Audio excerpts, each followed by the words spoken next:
Hello, and you are listening to the Book Was Better podcast, the podcast where we talk about the book of the film. I'm Luke. And I'm Brett. And this week we're talking about Superman 3. Hey you, put down the popcorn and turn on the light. It's gonna be alright, my friend. In the end, take my hand and trust me, the book was better. Holy crap, we are back with Brett. How are you, Brett? Very well, Luke. Very well indeed. And you? I'm excellent, and you've brought someone along that's very special today well. I did bring a special guest with me. Jamie, my little man, is here with us today. We've heard a lot about him, and he's actually here. How are you, Jamie? Really good. And you're what?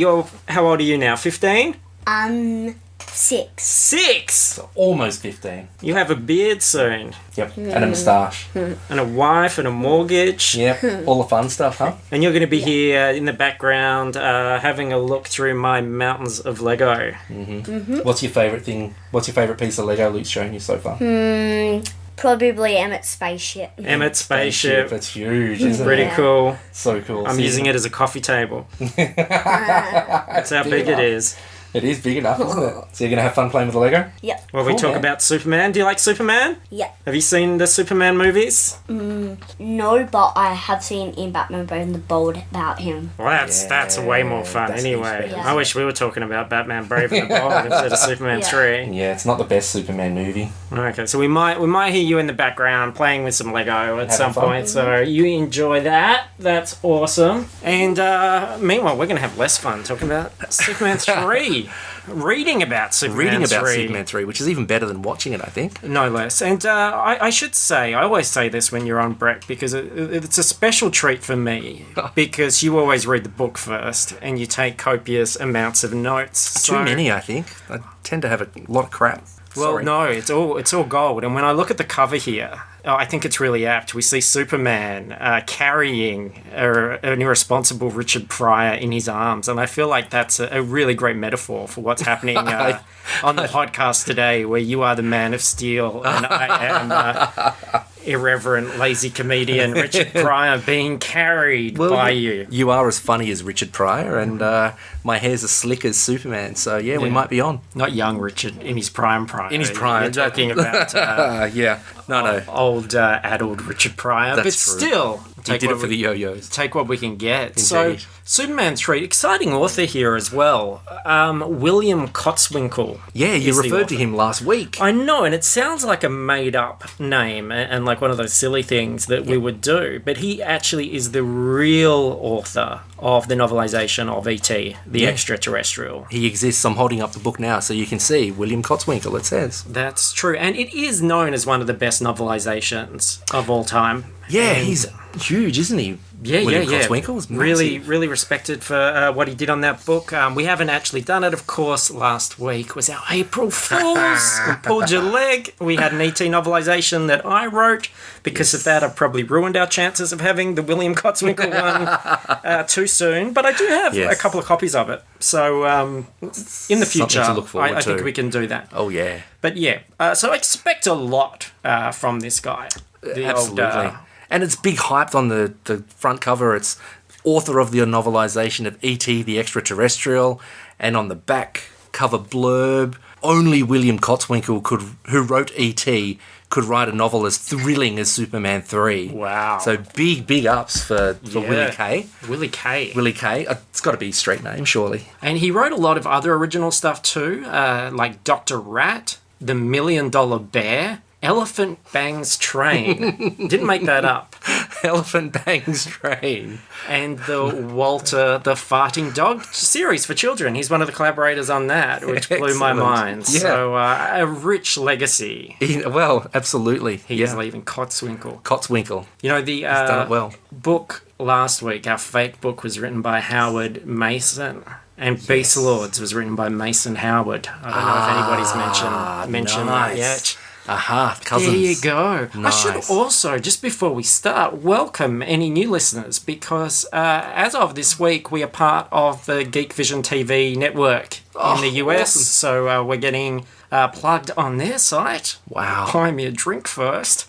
And new listeners will be listening, hopefully. So this is The Book Was Better. It's a podcast. We get a novelization of a movie. They're not usually very good, but this one is, this is actually written by a pro, not by someone who's written, 200 books based on a Disney princess spin-off direct-to-video. No, this is the guy who Horse did thing. Walter the Farting Dog. This is a real He's author. a real author. A real guy. And you can tell. We're going to go through the novelization, pick out some bits, talk about it, talk about the story of Superman 3, and we're going to learn some things, we're going to make fun of some things. It's going to be Great fun. average, fair to average. Well, I'll be having fun. I'm going to be having fun too. Let's do this. So let's kick us off, Brett. What are we looking at here? So what we're looking at is a prologue. Now, novelization writers are famous for extending things and sort of pulling things out. But this is a prologue which, in the movie, is like the first 5 minutes while the credits are rolling. This prologue is 17 pages long. He's taken a little 5-minute snippet and just totally ripped it out to 17 pages. And we're going to have epic levels of minor character backstory, probably a catagonist or two. I hope there's a catagonist. That is the wonderful occurrence when the story is told through the eyes of a cat that is watching, usually while eating from a dumpster, generally, walking in an alleyway. Yeah, curled In around the something on a ship. Case of, the Alien book, the cat looked at some dust motes and thought about life. Very For a philosophical while. cat. Yeah. Hopefully we do get a philosophical cat here too. Nice change of pace from the Alien. But here we go. This is the beginning. Clark Kent made his way through the streets of Metropolis, as would any ordinary human being. Well, that's where I beg to differ. When Clark was in his blue serge suit behind his large, thick glasses, he felt much as we all do, for he had grown accustomed to faking it. Like my wife. He faked, I don't even have a wife, he faked it now, walking with measured timidity, a little jumpy, a trifle neurotic. Life on Earth was Clark's long mile. And I really like that intro because right off the bat we get to see Superman as a human. He's the Kansas farm boy, he's in the big city, he's a bit lost, he's a bit alone, just like everybody. And the alienation, is amplified because he's alien. Being alienated. So I think that was a pretty cool start. Yeah, you can tell right off the bat, this isn't one of those authors that is just going to rush from A to B and is already spent the money in their head. That's right. Yeah, no, he's working hard. I like it a lot. Excuse me, sorry. Engrossed in thought, he'd stumbled against a woman in the street. She looked at him in disgust, for he'd upset her shopping bags, dislodging a pile of frozen dinners and sending them to the bottom of the bag on top of a pair of new designer jeans. Watch where you're going, you four-eyed moron! $150 for jeans, with frozen mashed potatoes in the pockets. This, Brett, is so unsettlingly close to my invention of grease-proof fry pockets for American civilians. Yeah. I seriously think, if Americans had the ability to carry around hot, greasy foods in their pockets, it would revolutionize the world. Absolutely. Productivity, sailing up there. Absolutely. Hey, and $150 would be cheap for the grease-proof pocket jeans. I think we got to get in on this. Got to market this. Done. Kickstarter.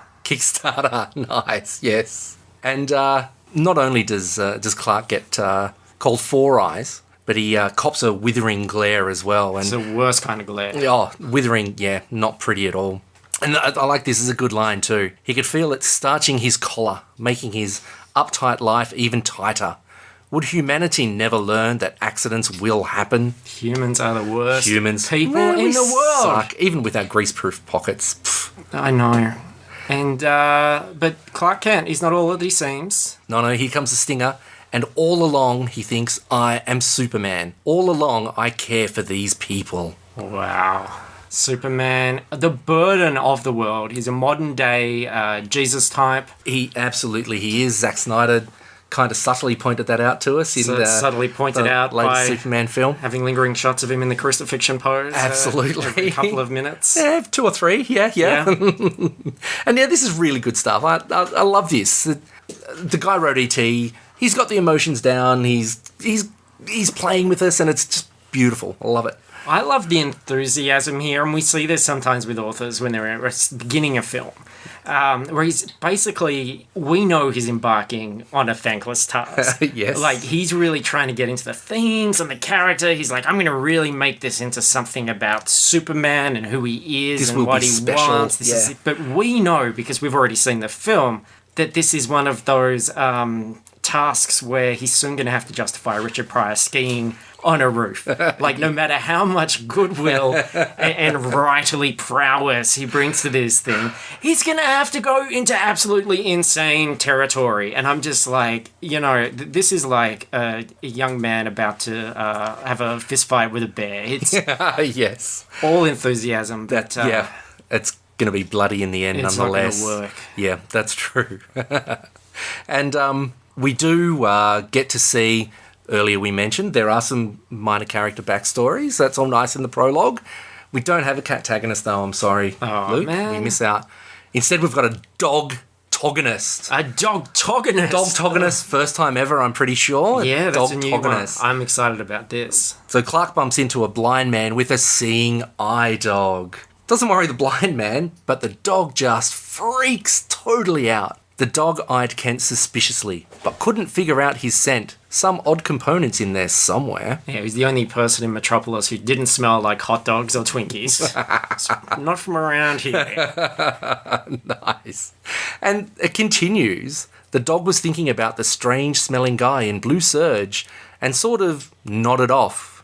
And later, the dog, daydreaming as he walked. I think this is Superman's newest power, which is humanely putting dogs to sleep. I think that's fantastic. Nice. Somebody's got to do it. It may as Someone well be does. It may as well be be an icon. absolutely superpowered alien. But there's a problem, of course, because the dog is meant to be steering the blind man right, and the blind man thinks that. However, we've got a bloke who's in the street painting the white line. He's not paying attention either. Uh-oh. The painter kept checking the flow, for he did not want a slow-drying line. Trust me, that's the last Slow-drying line thing is the you want. worst. That's what my wife complains about. Yeah. He did not see the seeing eye dog, so intent was he on the quality of his paint in an effort to remain employed in an uncertain world. It's bringing a lot of burden onto this A lot guy. of burden, yeah. One mistake on a downtown line and he would be painting highways in Hair Shirt, Mississippi with guys throwing muddy beer bottles at him. And so the thankless justification of ridiculous crap begins. Yes. Didn't take as long at all. Not at all. And, we have some evocative irrelevance here from young Willie K. But wait, there's more. There is more than one accident in the offing, as Miss Laurelie Ambrosia, in whom wondrous body flow had been bestowed. That's fancy talk there, for she had a pretty hot bod. Enough to corkscrew the trajectory of an unemployed auto worker. Seeing Laurelie, her dress rolling like a sack full of puppies, and that's just really weird, creepy talk for she had a great ass. A whole sack of dogtagonists. Sack of dogtagonists. under a dress there. Yes. And they're wondering about the smell too. Yeah. Well, probably. Swiveled his head and walked backwards toward the penguin salesman. So, Penguin salesman. in the middle of Metropolis, we have a guy who's selling penguins. On the street, not in a squawk easy. I like that. Those illegal bars where you can sell stolen animals? Hey, want to buy a hot dog? I see you there. Yeah. I thought maybe the underground penguin trade would be really big in Hollywood. Like they would use them to fill empty seats at the Oscars. Yes. Some of those wide camera shots. Some of the wide camera, you absolutely. would never know. No, that's true. No, Cheaper than a real person. And as it gets darker, perfect. Feed them a couple of fish. Done. And But these aren't real penguins, are they? no, they're not. No. They're toy ones. So it's okay, we're safe. Phew. And again, the novel plays the 5 minutes of the credits with this completely over-the-top slapstick series of stupid accidents. So our auto worker who's checking out the sack full of puppies rolling beneath the dress knocks the penguins off the table, and the penguin sale knocks over a girl on roller skates. I think she's trying to steal one of the penguins. I'm Never not know sure. when it'll come in handy. Indeed. And she bumps into a hot dog stand. To be fair, you can't walk more than a few steps in America without bumping into a hot dog stand. Well, that's true. That's very true. They tend to be circled around places, don't they? Now, the guy in the hot dog stand then sprays Jimmy Olsen with mustard. Jimmy Olsen smashes through a row of telephone booths, A woman's poodle who is inside the phone booth with her, direct dialing perhaps, runs into the street. The seeing eye dog chases it, and the blind man is now stuck in the middle of the street with the painter dude just about to run him over. I think it's really fitting that this is a Warner Brothers movie because it has already turned pretty much into a Warner Brothers cartoon at this point. Very merry melodies. Yes. I personally, my favourite bit in this sequence is when Pepe Le Pew forces himself on two of the penguins. This, of course, being Pepe Le Pew, the cartoon skunk who finally gave us a definitive answer to the question, what's black and white and red all over? It's these penguins. Indeed. So, this bit kind of annoyed me. Okay, you've got a blind man in the middle of the street who's about to get hit by a guy who's walking along with his white paint line thing, and come on, now we need Superman to spring into action, faster than a speeding bullet, saves a blind man. Yeah, well, I mean, this is why we have all this set up, right? It's so Superman can do something. That's what I figured, but no. The painter loses control of the cart, and the blind man takes it in stride and keeps walking on the way, painting what they say here is one of the most confusing lines ever laid in downtown Metropolis, the sort of line only a wind-up penguin could follow. Yeah, I think, Jesus. I think the last few lines were the last few pages were the most confusing lines ever laid down. Yeah, the straight line that's suddenly disrupted and becomes a confusing mess is pretty much a metaphor for what happens with this script. Ah, yes, perfect, of course. That's the Peter David comment about how everything's going along. Yeah. Yes, I like it. And again, there's just so much going on here. We've got a bank robbery and the guard is told to freeze, and he says, freeze, buddy, like a plastic turd. Yeah, this was quite prescient because I think 14 years later, and in Batman and Robin, Arnold Schwarzenegger plays Mr. Freeze, a villain who makes 300 puns about turds. Yes. And that's brilliant. And the robber is happy. The bank robber's quite happy because he's, quote, grabbed enough swag to start his own video arcade in a small town somewhere. It was the American dream at the time. It was, absolutely. So 80s. This whole book is so 80s. It's wonderful. And, I think he does. I think what we're seeing here is the backstory of another film, Tron. We see Flynn's arcade. This is where Flynn got the money to start the arcade. He is the bank robber. Tron was 82, this was 83. We had a lot of unanswered questions. This came in to fill in the gaps. I think so. So, yeah, look, then the money gets hooked on a workman's ladder and stuff is flung around and... I don't know. I think this is the wrong book. I think what we're looking at is not the prologue to Superman 3. I think this is a prologue to the Three Stooges. Like Americans use checks all the time. We make fun of that, like why don't they do digital banking, stuff like that. Obviously, their fear of losing their money is fueled by films like this in which money can be easily gained and then hooked on a workman's Of course, yes. Easy come, easy go. Better off to just have a piece of paper, right? That's true, Stuff absolutely. it in your pocket, take it down to the Piggly Wiggly, cash it. And pick up some hot dog donuts on the way. Hot dog donuts, yep. They're my favourite. I love them. And so, earlier we heard that the phone booths were all flattened. Thanks to Jimmy Olsen. And the penguins. Well, Superman gets changed, but he gets changed in a photo booth rather than a phone booth because the phone booths were flattened. Right. So, what I love most about this book is that it hasn't aged a bit. No. Not video arcades, phone booths, photo booths. And I reckon they're a bit of a challenge for the listeners and for those of you at home. I think this novelization has not dated so much that we can play a bit of a drinking game. Now, you won't get drunk. Not at all. You won't get drunk. Have a shot of vodka every time there's an 80s reference. We'll help you by calling it out. It's fine. You won't get drunk at all. They're quite subtle. Like, convinced that audiences in the 80s wouldn't enjoy a bald Lex Luthor. The villain in this one is actually a troll dog, which I thought was pretty good. That was very nicely done, yes. It's got a cameo from Alf as well. No problem. He gives Superman 4. Nice. And so finally... Yeah, we're still in the prologue. We're still in the prologue. Credit sequence 20 minutes later. Things are going to speed up, though, don't they? They do start to speed up, and we get something finally useful, a little bit of foreshadowing here. Kent repressed his anger, which, as we know, is not healthy. All that repression is going to catch up with you, Clark. one day you are going to explode. Whoa. So this is just, man, it's crazy. The prologue was just, honestly, I stopped every few minutes and said to whoever was around me, this book's insane! Why? And look, writing 101, we know now that this basically, if this is what ends the prologue, this is the book's thesis statement. So Superman is going to explode at some point, and I, for one, cannot wait. Excellent. That's the bit I'm looking forward to. That will be fun, exploding Superman. All right, 20 minutes in, let's look at chapter 1. Chapter 1. And when we're introduced to Gus Gorman, and now this is the character played by comedian Richard Pryor. He's down on his luck, and he's looking for a job. Like you said, not dated at all. These are things that everybody can relate to. They are things everyone can relate to. In this economy. Whoa. Absolutely. Well, for sure. And look, both Richard Pryor and the character were down on their luck and looking for work in this one. So, and Gus is standing in line playing with a yo-yo.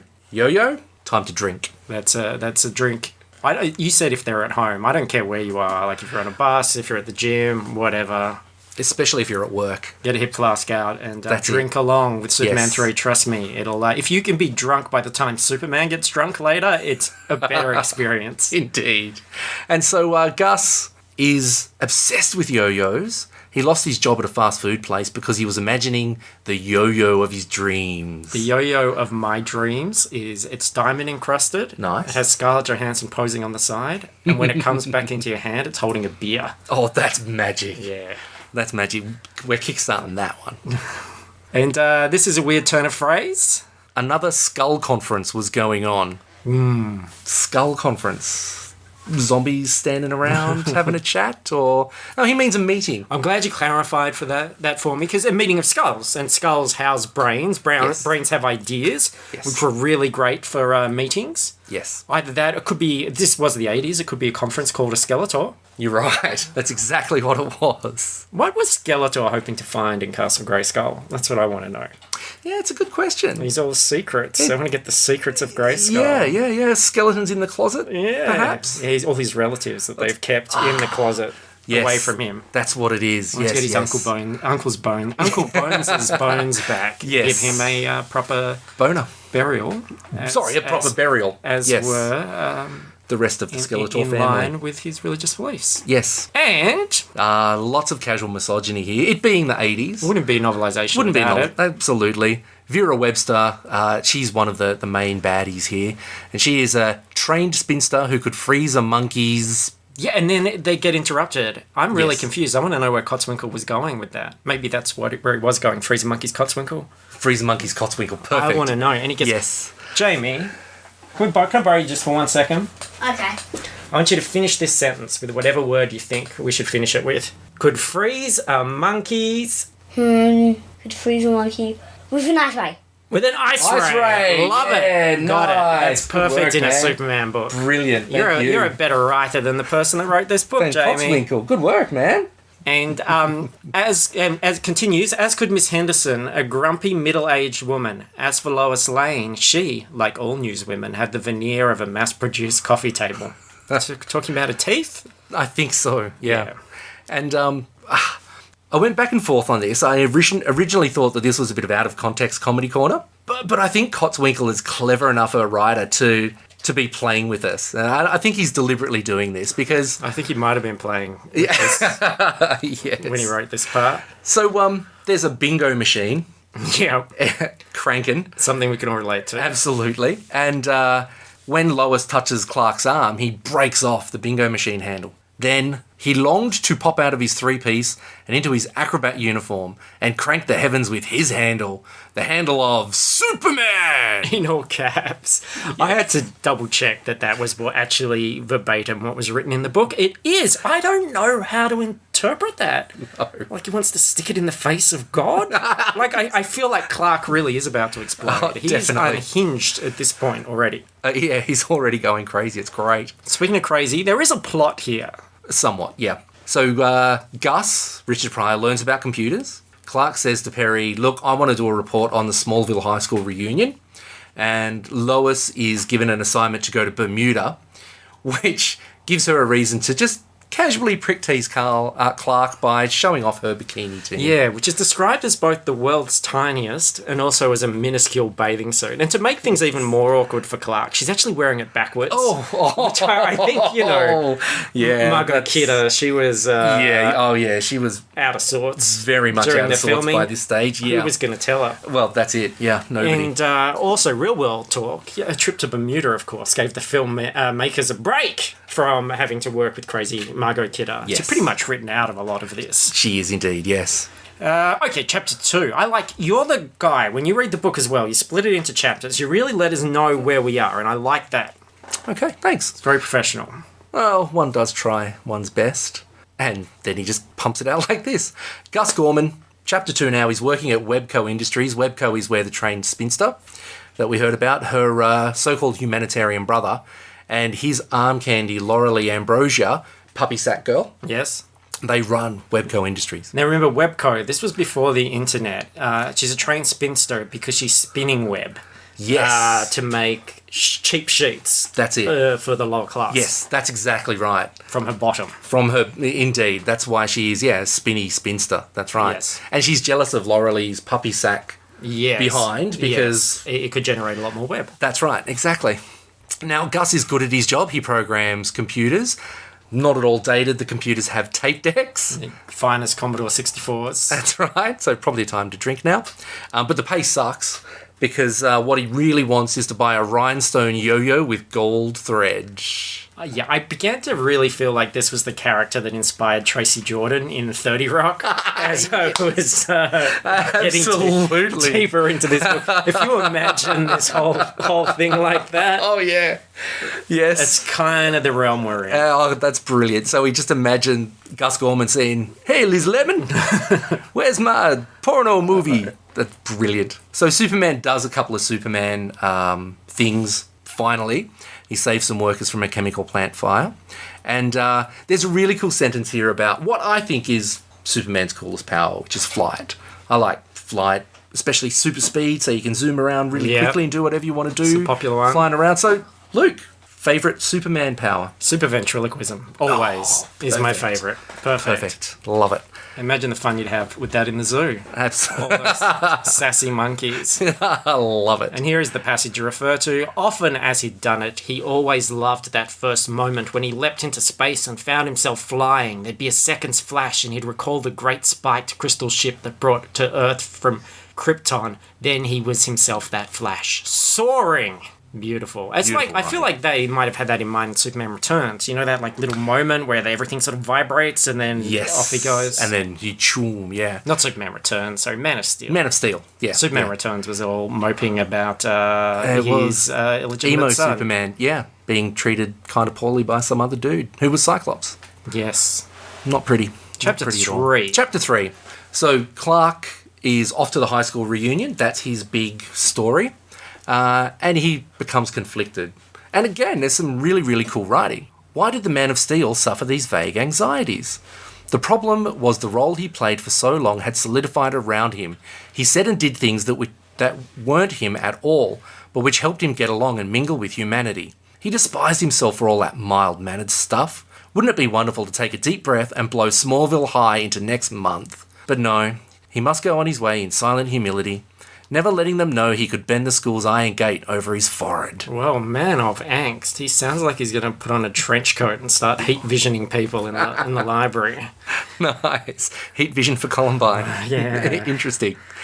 And seeing as how we're enjoying the angst, we get a lot more when he gets to the reunion himself. The distance seemed as great as that between Krypton and Earth, and he realised he had always been concerned with other matters faintly sensed inside his strange form. Never was this laughter being his, nor these easy, self-confident conversations. Always he had brooded in secret about the meaning of universal life and immortality. Sounds to me like he brooded in secret about the meaning of his virginity.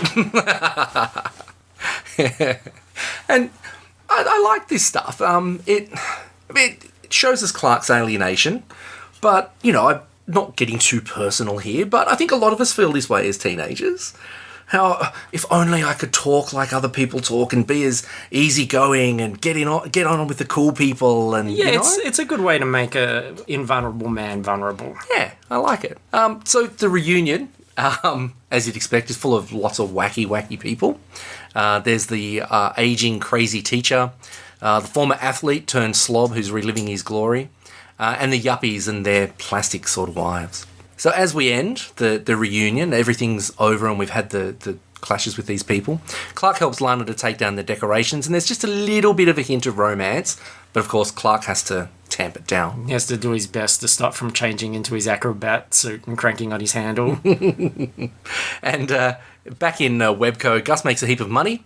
He steals the half cents that the computer rounds down when paying the wages. Thereby paving the way to cult classic Office Space. Perfect.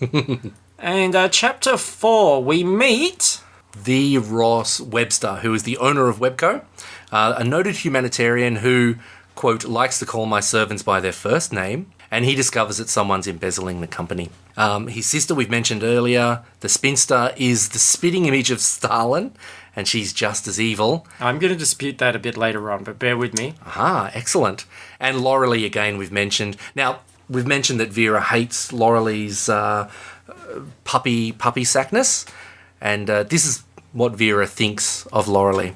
Her position in the company, which Vera was inclined to view as a prone one on her brother's office couch. Lorelei's the reason to watch this film. Seriously, she's the best thing. Definitely. I love her. Was it Pamela Stevenson? Yes. She married to Billy Connolly. Yeah. Crazy. See, so he's a luckier guy than we ever thought. Sure is. Very lucky man indeed. Chapter 5 has an interesting opening. And the opening tells us they were just Smallville kids, and like so many boys their age all over America, were sadists.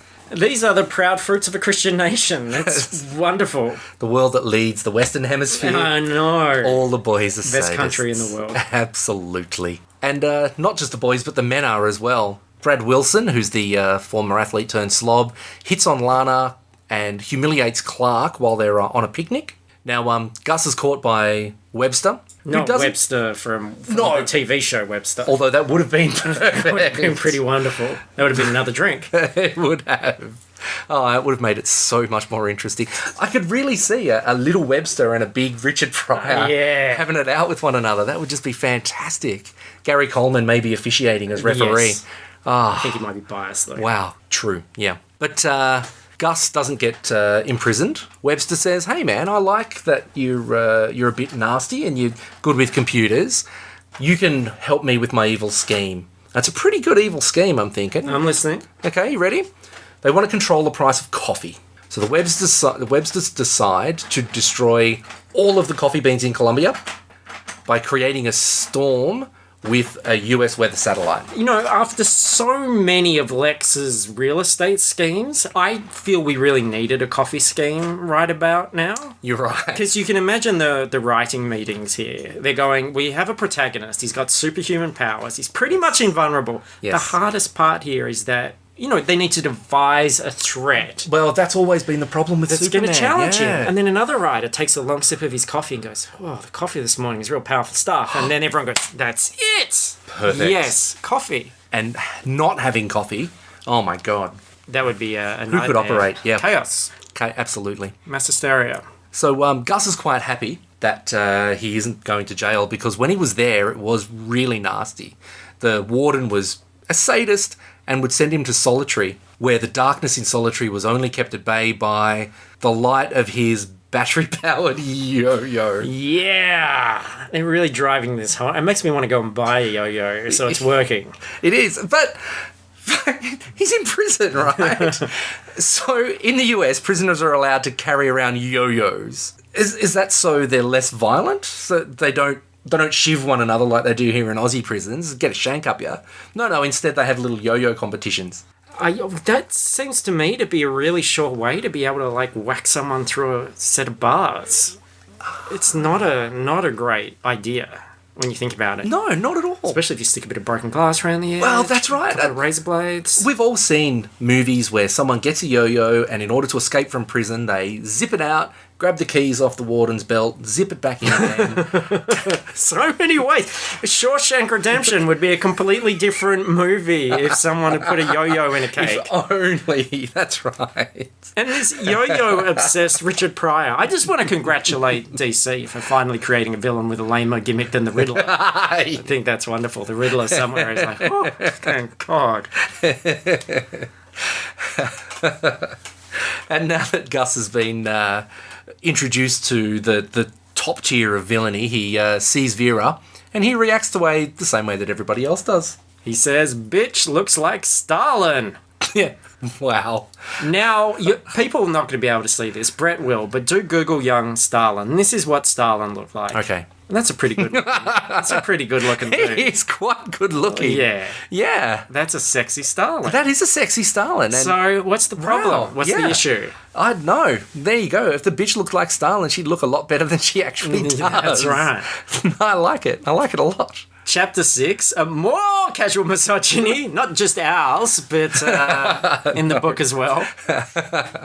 We meet the winners of the Daily Planet's bingo competition, and the wife is described as dementedly sentimental as she admonishes her husband's claim that he'd never won anything before by saying, "You won my hand, Maury." And Maury, who's just a romantic guy, responds with, "But this is the first time I've won something valuable." Well, to be fair, only a hand, not even the mouth.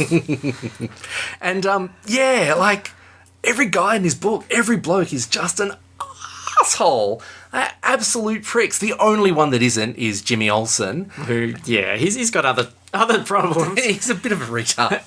He is played by Marty's brother Dave from Back to the Future, which I think is a really interesting... Yeah, and he is through all the films. Ah, brilliant. But I would argue that, for me, comic speak, Jimmy Olsen is the greatest character in Superman family. If you ever get your hands on some Silver Age Jimmy Olsen, do it. He's like a ginger chimp. He just goes completely wild. Yep.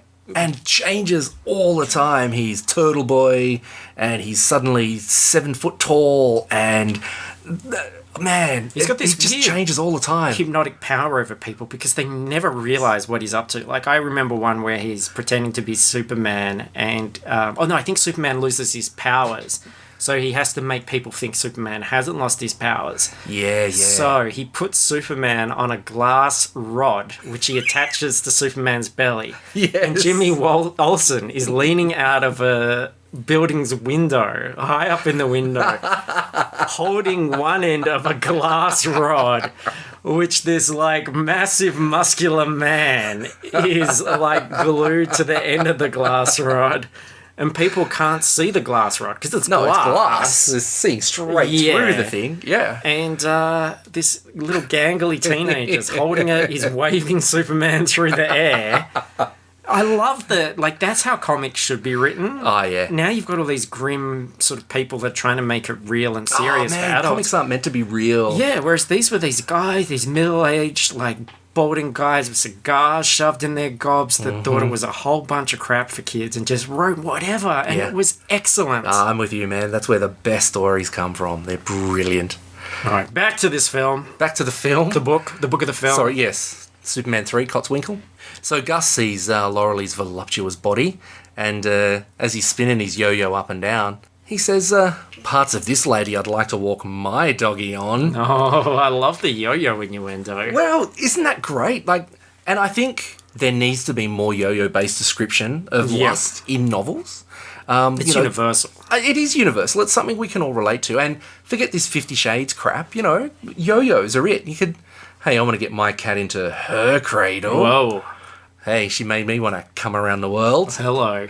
And my favourite, I think, would be she would look great spinning on the end of my string. I've had a go at this. Hey. I'd like to overmount into an inner ring grind and go all poppin' fresh on a boingy boing. Brilliant. Absolutely brilliant. Put that on a bumper sticker. Oh, yeah. And, of course, yo-yo, drink, but do it a little bit sexfully with your yo-yo this time. Lips lingering on the glass. Absolutely. That's right. Thinking about cats in the cradle. So what's happening to Gus now? So Gus What's this crazy Gus doing? Part of the scheme now, he's being sent to Smallville to use his computing skills to take control of the weather satellite. Yeah. And he's going to Smallville because, well, then they don't want to get traced back. Okay, so everything's all happening. The plot is in motion. Yep. It's chapter 7. We have, a big battle in the city, buildings being destroyed. Yep. Here we go. This is it now. Players are in motion. Robots from outer about space. to smack. Yep. Actually, no. Clark and Lana go and have a picnic. Okay, that was close. Yeah, almost. With a robot. Yeah, Robot Yogi Bear tries to wrestle the basket from them. I want a picnic basket. I mean, again, there's a nice moment. The two connect. Clark kind of feels conflicted, and it's nice. Clark's a bit of a pussy, though. Just go for it, Clark. Yeah. What have you got to lose? Get stuck in. And here's a really nice piece of hilarity, which isn't sexual, but is just perfect. The whining puppy sat beside him as the thresher came closer and closer to turning them both into Wonder Bread. Wonder Bread, so it's clearly the extra puppy in Wonder Bread that puts the wonder into the bread. Why do you think the food in America is so cheap? It's Of course, it's made the of puppy. unwanted puppies. Brilliant. And then we get a book was better classic. We actually get a photo section. Yes. And it's a nice photo section. Yes. It's, Richard Pryor's wearing like a really stupidly large Stetson. Pamela Stevenson shows off those legs. And of course, another staple, the rest of the story is completely spoiled. It is sort of like a jump-off point. If you want to Yeah. bail and you just want to get to the end really quick, just read the captions of the photos. And you're done. And of course, it's all in glorious 80s black and white. Yeah, with printer lines too. yeah. I actually, Lorelei is a vision here. I think this photo alone is worth the $1 price tag on the cover of this book. I agree. I'm a fan. Chapter 8. Okay, so we're more than halfway through now. It's not a huge book. We're more than halfway through, and the big plan hasn't sort of started or kicked off yet. So I think we're going to have another piece of classic novelization where we've got all of this extraneous detail at the beginning to make it a richer and more enjoyable experience. And then we just zoom through the rest of the film To the end. to get to the end of this thing. Which is what Yeah. we also do on the podcast here. We get to a That certain is point true. and we just race through to the end. So let's do that. Okay. Gus hacks into the weather satellite, and along the way, he gets Brad Wilson, our friend, drunk and probably fired. He gets a bloke rich as the ATM gives him extra cash, and yet another bloke an excuse for a bit of domestic violence. A man will open the morning mail and see his wife has run up a charge at the local department store of $176,784.50. He will put a grapefruit in her face. That sounds to me like a euphemism, like something special you'd do for Valentine's Day. Ah, the grapefruit in the face. Yeah. Kind of like the How would you like a grapefruit in the face? Yeah, no, that makes sense. Ow! Oh, and plot-wise, Columbia is hit by a freak tornado, as well as all of this other stuff going on. Which ushers in Chapter 9. Chapter 9, the Websters view the destruction happily. They think their plan's a success. Everything is wonderful until Superman does what Superman does and he saves the day. Oh, finally, thank you. Yes, didn't take too long. And so they decide, well, hang on, this guy's going to show up all of the time. We need to do something to stop him from interfering. So they've figured something out. They're going to weaken him with kryptonite, which Gus is going to find by using the same weather satellite to locate pieces of kryptonite in deep space, analyze it, then give the details to the mad scientist so he can create some kryptonite. They could have had Superman just punch a robot. It would have been far simpler and everybody would be a lot happier. Yes. And Instead, we have this uncomplicated plan. And as alluded to earlier, we've got another great bit of slapstick, and Gus does finally ski off the building. yes. While he's got like a tablecloth tied around his neck like Superman. He does. But as he's falling, he maintains his horn dog status with a couple of comments. A couple of keen observations. Indeed. There's a fine-looking secretary bending over that desk. Ooh, and another one crossing a tough pair of legs. I feel like we really should note here, if we're going to talk about the writing, that Gus's internal monologue is written in the kind of racially insensitive way that makes Jar Jar Binks seem really nuanced. Now, that is true. And I quote, "I fear I may have made my first and last ski jump, brother. Windows be flashing by me. Goddamn tablecloth in my way here. Can't get no balance." And this is all through the book. He says brother more often than Hulk Hogan. More often than Leonardo, the Ninja Turtle. That's right. Yeah, it is quite a throwback. Poor throwback stereotype, yeah. To the, the 20s? Yes. Anyway, chapter 10. So Gus finds the ingredients. He finds the kryptonite, and he's able to do the analysis, but it's not quite incomplete. So he chucks in some of his own ingredients, which are nicotine and tar. Whiskey and horse semen. Saturday night. Explains Superman's behaviour later. It does. Lana tells Clark that her son boasted that Superman would be at his birthday party. So, of course, he says that, he will convince Superman to go to the party. Talk about putting this poor guy on the spot as well. I think that's pretty rough. And why does Supes decide to go? Because Clark knew how often in childhood he'd been hit in the head with a stone or jeered at by supposed friends. He knows a pussy kid when he sees one, and he can relate. Chapter 11. Kryptonite's created, and Gus has a new yo-yo. Yes. Which is the important part. That's what everyone's been hanging out for. This is a special one. It's the, quote, executive walnut model. Yes, they should have had a special number you could type in while watching the film to order one. They should, yes. And Superman does go to the Pussy Kid's party, but instead of just the Pussy Kid, it's the entire population of Smallville there. To stone the kid? That would have made a much more interesting story.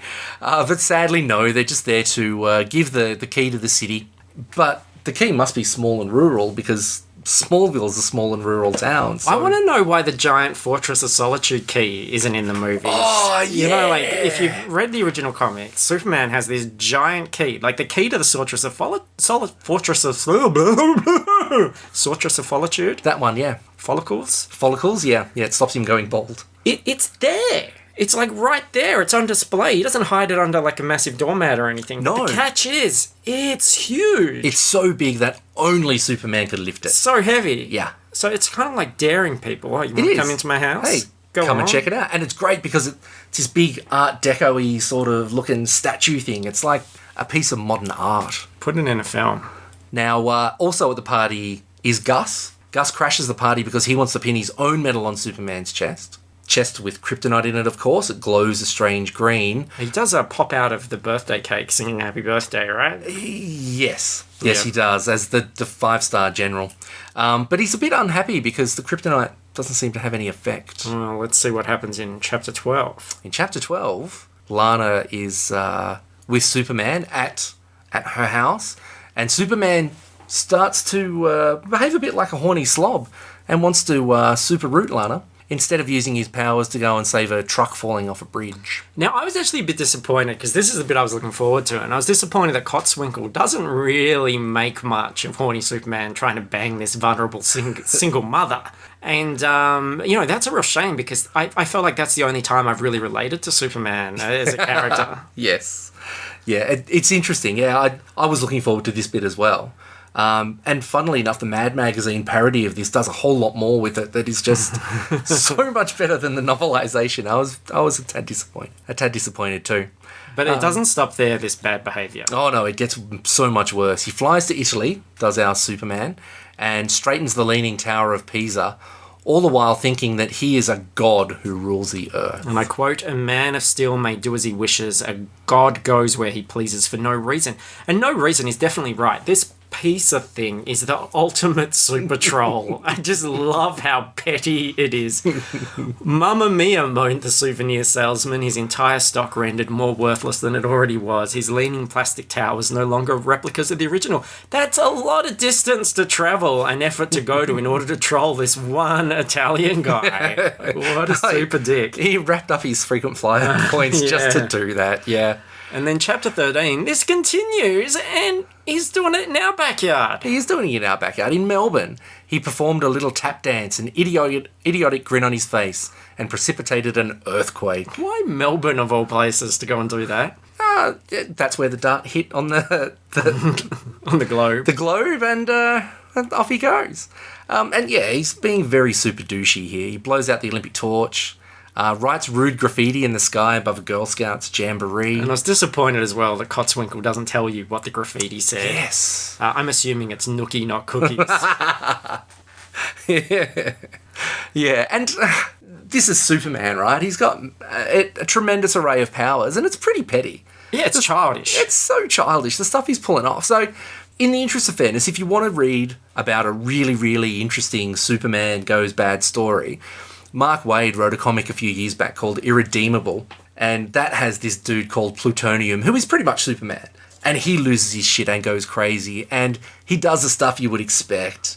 He chucks villains into volcanoes, he blasts everybody that's ever said a bad thing about him with his heat vision, and just goes wild. It's so much better than I'm going to blow out the Olympic torch. We should remember, though, and there's that great website, is it Super Dickory? Super Dickory, yes. Yeah, which shows all the Yes. Silver Age covers where Superman was like a super dick. This behaviour, this is supposed to be evil Superman, but this is actually more like original Silver Age comic Superman. Yeah, that's true. You know, who had covers like Aquaman dying on a desert floor while Superman stands there smugly holding a glass of water, leering at him. You know, that sort of Yes. thing. That's what I miss.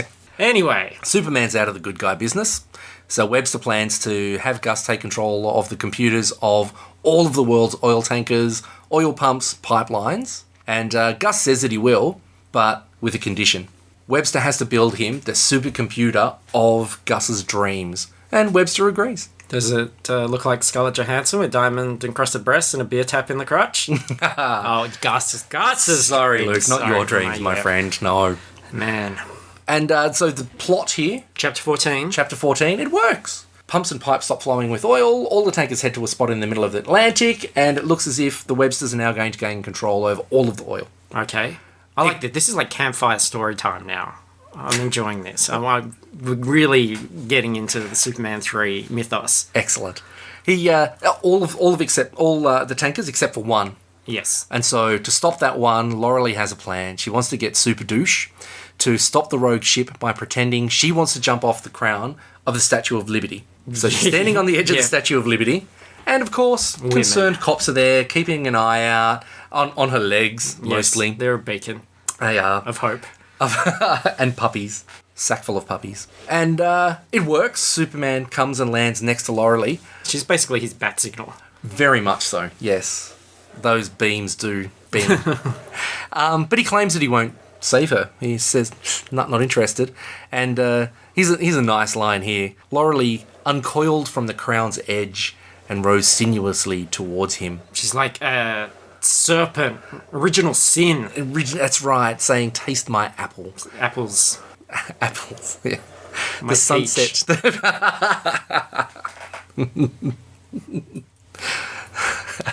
Dodgy joke about banana insert here. Yeah. And that the sunset lit her from behind, or lit her behind, if you will. I will. In any case, her magnificent body was outlined clearly before Superman. Whoa. And Superdouche is, of course, impressed, as are we all. The Man of Steel felt a faint tremor pass through his mighty frame as if a bolt had popped somewhere. And I like that. That's a clever little double entendre there. The Man of Steel gets a bolt on. Got a bolt on. Oh, Oh, mate, it's still lying alive on this Statue of Liberty. Got my bolt on. were those doing a crossover? Yeah. Excellent. He's my Man of Steel. Yes. And so, of course, he's, happy to rigidly fly off now and help Laurelie. And he sinks the ship, with the sailors, of course, being really, really pissed off. So they call him things like a super son of a bitch and super fruit. Super fruit. I'm so upset by the casual, homophobic stuff that appears in all these early books and things, especially like the 80s. You think, God, like that community had enough to worry about without American Yes. comic book icons adding to the burden. Getting called super fruit. Yeah, that's right. But see, I don't think it is a homophobic thing necessarily. I'm pretty sure at the time the local 7-Elevens had super fruit. Oh, it was a tie-in. It was a tie-in, yeah. So you had the super fruit apple, Yes. which was so powerful that it kept the doctor away for a whole month, not just a day. So you only needed an apple a month. That'd give me some of those super fruits. Yeah, I think it'd be a good way to go. But Superman proves that he's not a super fruit in No either way. sense. He He's all flies American. straight back. Oh yeah, flies straight back to Laurelie's place, and she's ready to tighten that bolt. To crank that handle. Oh, Which leads us into chapter 15. Oh, yeah. Everybody's pregnant. yes. That would be a much better chapter 15. Superman trying to avoid child support for the next 18 years. Bryan Singer's ears perk up. And so, in chapter 15, oil shortage is finally hitting home. Petrol is rationed now to half a tank per customer. So half a tank per customer per car. And of course, this just gives people an excuse to go completely crazy and violent. Patiently, quietly, they inched forward. Radiators boiled over, some exploded, engines caught fire, but the good people of America took it lightheartedly. I'm going to ram it up your ass sideways is what I'm going to do, you piece of gunk. Telling you, greatest country in the world. Absolutely. Leading by example, as always. As they always do. What I find funny is that it was... This whole thing about not having enough petrol is considered so terrible a scenario that... This is the villainous plot, you know? Yeah. Like, it's like Americans are still hung up about the 70s oil shortage and it was such a hassle and, oh my God, I can't get enough fuel for my car. Like, it's not an apocalyptic end of the world sort of thing, you know? No like, locusts. No, that's Plagues. so...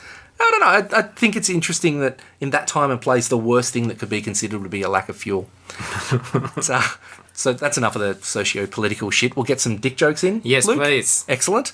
This quick subplot update. So Gus has second thoughts about the pain that he's caused to the average man, and Webster is building Gus's, and a nice quote again, "Get down, hot hard daddy-o computer." I had a get down hot hard daddy-o computer in the 80s. I did, yeah. We can only get the Amstrad. I was really I annoyed. used to play Streets of Rage 2 on it. Loved it. Excellent. That's the one with the big boombox speakers on it, wasn't it? Yeah. Yeah. Oh, they Fantastic. were awesome. Yeah. And we've also got Lana Lang refusing a date from Brad, and she decides that she's going to go to Metropolis. Now I'm excited about this. This is where we get into my favourite part of the film. Yeah, me too. This is awesome. So Superman's getting super drunk at a super dive bar in Metropolis, and man, he's so mean a drunk that his uniform changes from blue to black at this point. I think he just pissed himself. The Man of Steel, never known to take more than a glass of wine at dinner, and perhaps a fine brandy at its conclusion. I just wanted to see that. Do we all? That scene. Sat in the Metropolis lounge, drinking Boilermakers like a common bum. His uniform had gone from dark green to black and glowed like the costume of a vampire filled with sinister intent. Because vampires with their glowing costumes. This is like... the precursor to Twilight here. That was where they ripped it off from. Yeah, absolutely. The sparkly vampires. He's such a jerk in this scene. It's great. So he's flicking peanuts at bottles to smash them. He melts the bar mirror. And he's so super angry that he just leaves the bar in a rage and runs into Lana and Ricky. And even though Ricky tries to appeal to superdouche's better nature, he's just like, nah, man, I'm out of here. Well, I wanted him to do that Harry and the Hendersons thing, like throw rocks at him and go, get out of here, we don't want you anymore. yeah. You don't belong here. Chapter 16, and this kid, he hasn't let it go. Ricky's words continue to echo in Superman's mind, urging him to stop being bad and do good once again. Now, there's a bit, this little thing of the innocent helping the hero with their words is really, really well parodied in the Captain Laserbeam segment of a podcast called Thrilling Adventure Hour. So each episode of Captain Laserbeam has his Adventureketeers kids, the words that they say echo in his mind to help him defeat the baddies. And it's things like, but what would we do without you, without you, without you? Or, I like butterscotch ice cream, ice cream, ice cream, ice cream. It's such a nice parody.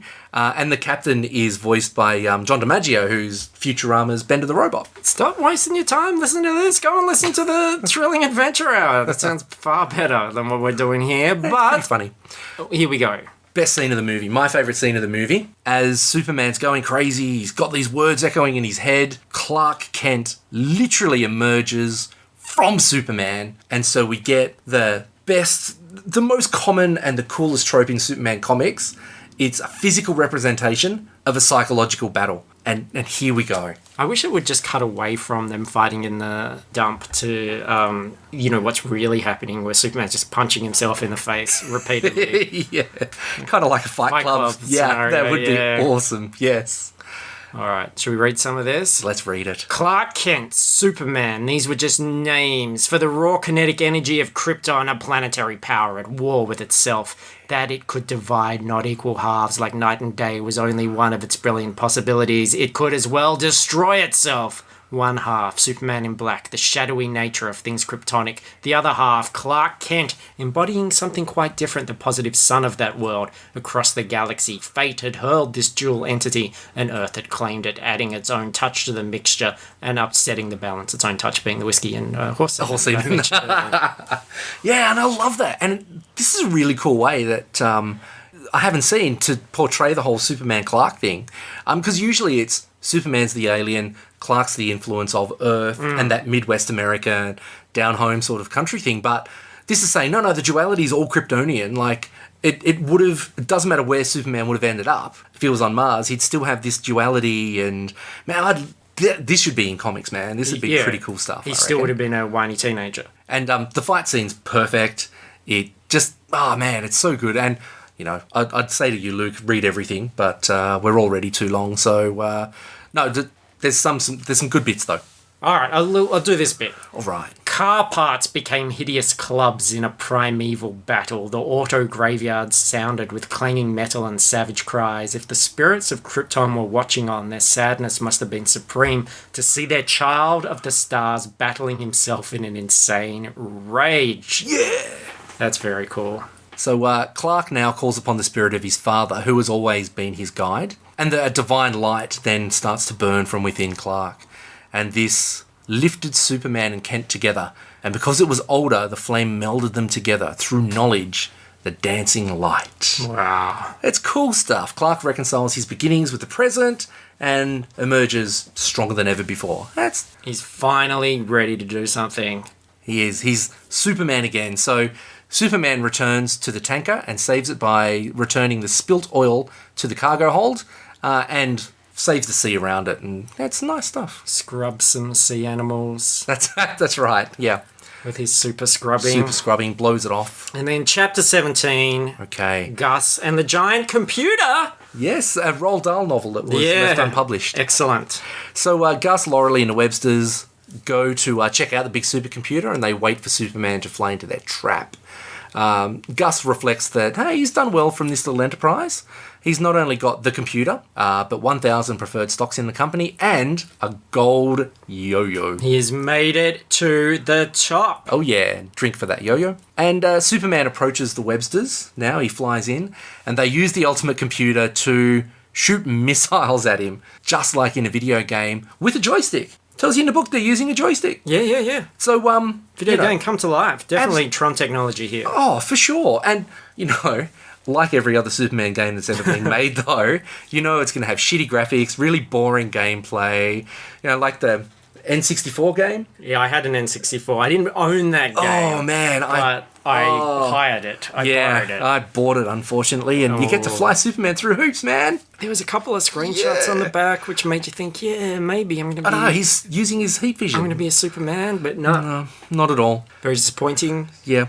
And, yes, Gus is not impressed. No, he's not impressed at all. He goes to turn the computer off. Laurelie tries to seduce Superman. Doesn't work, so Vera hits him with electricity and heat and finally kryptonite. Yeah, she's actually physically sucked into the computer. A panel opened now and poor Vera was sucked back across the deck and drawn into the computer, her body crashing against a section of her circuitry. A monstrous transformation began to take place, one prefigured in Vera's childhood long ago, when her brother had wired her for sound. She was suddenly part of the gigantic grid of the computer. Circuitry appeared beneath her skin. Her face was distorted into a grotesque inhuman form.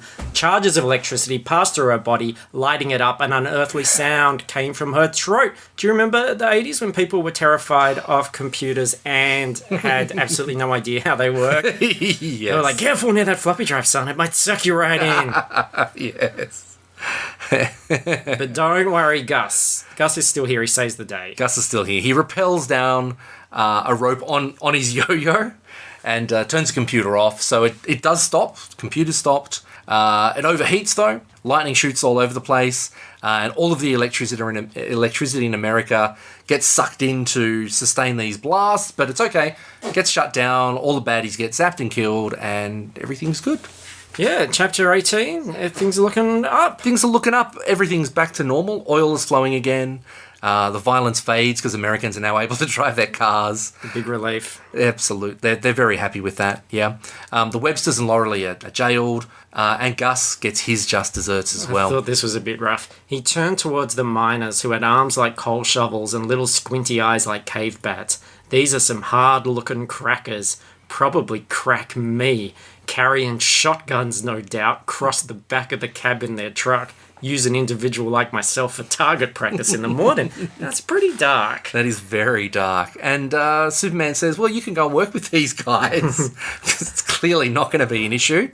And then he just shoots through. He flies off. Buggers off. Yeah. And chapter 19, we check back in with Ricky and Lana. So they're excited because they're having dinner with Superman in a Metropolis hotel. They've been told that this is going to happen, but he can't show up. Clark comes along and says, I'm sorry, Superman's off doing other things. So Lana's happy to see Clark, and she puts a comedy beat down on Brad Wilson when he shows up to woo Lana once again. The jock, yes. The jerk. The jerk, indeed. So now all the girls are now sort of in with they're all on to Clark. They're all ready for him. He's like Archie suddenly. Exactly. All these choices and no one knows why. That's right, yeah. So Lois is pissed off because Clark's having lunch with Lana Lang, who's the new Daily Planet secretary, instead of her. And a little bit of unintended comedy here. He backed away from the flying balls. Whoa. Which, well, you know, if anyone's ever been flying with Superman, you would have that problem, I believe. Yeah, there's that deleted scene where drunk Superman flies down and teabags the pedestrians. Quite like that bit. I missed it. And finally, look, we're at the end. This is the last paragraph of the book. Yeah. In Pisa, a humble souvenir salesman had recently borrowed from the mafia in order to lay in a new supply of remodeled plastic towers of Pisa. He stood there. I stood before them, now admiring them. Then he turned towards the tower. They were exactly like it, standing perfectly straight. Get to your souvenir towers, just like it a real thing, he called to the passing tourists, who turned suddenly, cameras pointed upwards. Look, they're in the sky. It's... Superman flew to the top of the tower and laid his steel grip upon it slowly. He brought the famous landmark back to its familiar leaning angle. There, that's much better. Ah, cretino, stronzo! The Superman salesman wept with rage, fist in the air.